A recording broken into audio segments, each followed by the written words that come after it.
ቪዲዮአችን ላይ እንዴት ትራንዚሽን አድ ማድረግ እንችላለን? ዛሬ በካፕከት ሙሉ እንመለከታለን። ወደ ቪዲዮ። ትራንዚሽን ማለት አንድም ቪዲዮ ከሌላኛው ቪዲዮ ጋር ስሙዝ በሆነ መልኩ እንዲሸጋገር የሚያደርግልን ነገር ነውና እሱን ደግሞ እስቲ ባለፈው ከት ያደረግነው ቪዲዮ አለና እሱ ላይ ትራንዚሽን አድ እያደረግን እንመለከታለን ማለት ነው። ይኸውና እንደምትመለከቱት የባለፈው ቪዲዮአችን ይሄ ነውና ከት ያደረግነው ፓርት። አሁን እቺኛዋን ፓርት ተመልከቱ። እሱ ጋር ነው ትራንዚሽን አድ የምናደርገው ማለት ነው። እንዲህ ከት ያደረግንበት ቦታ ላይ ይሄንን ትራንዚሽን አድ እናደርጋለን። እሷን ቦታ አንዴ እንነካታለን። ስንነካው እንግዲህ ካፕከት ብዙ የትራንዚሽን አይነቶች አሉት። ከነሱ ውስጥ የፈለግነውን እየመረጥን ማስገባት እንችላለን ማለት ነው። በዛ ቦታ ላይ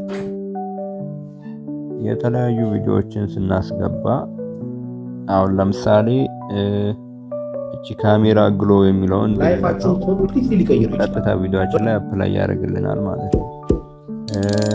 ፌድ አውት የሚለውንም ላይፋችሁን ኮምፕሊትሊ ሊቀይር ይችላል። ቀጥታ ወደ ቪዲዮአችን ላይ ወዲያው አፕላይ ያደርግ ያሳያል። ሌላኛው ትራንዚሽን ምን ያህል ሰከንድ እንዲቆይ ነው የምትፈልጉት? ቪዲዮአችን ላይ ትራንዚሽኑ ምን ያህል ሰከንድ ይቆይ የሚለው እዚህ ጋር ከታች አለ። እሱን ቀስቱን የፈለጋችሁት ማድረግ ትችላላችሁ። ላይፋችሁን ኮምፕሊትሊ ሊቀይር ይችላል። በዚህ መስራት ሙሉን እንዲህ ብናረገው ከዛ ራይት የሚለውን ስንነካ ትራንዚሽናችን ኦሬዲ አድ ተደርጓል ማለት ነው። አሁን ስንመለከት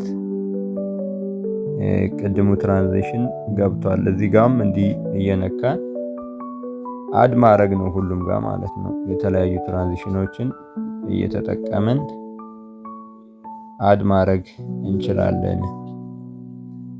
እና ባጭሩ የትራንዚሽን ቪዲዮ እንዴት ነው ቪዲዮአችን ላይ ትራንዚሽን የምንጨምር የሚለውን ከዚህ ቪዲዮ ተመልክተናል። ይሄን ቻናል ሰብስክራይብ እያደረጋችሁ ቤተሰብ ሁኑ።